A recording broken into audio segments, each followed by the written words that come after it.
Sa mga tatay po, tandaan nyo, hindi ka-honor ang isang tatay na pinagkakaitan ng financial support ang kanyang mga anak.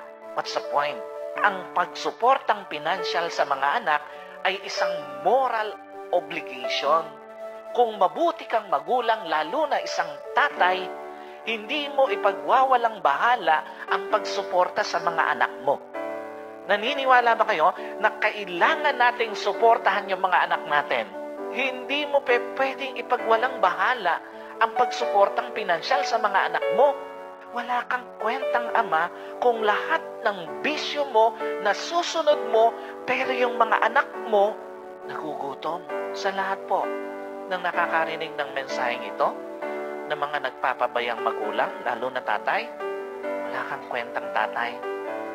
Kung nagugutom yung mga anak mo pero nasusunod mo lahat ng bisyo mo, may pambili ka ng alak, may pansugal ka, may pambabae ka, may pandrugs ka, pero mga anak mo nagugutom, nasasaktan, wala kang kwentang tatay.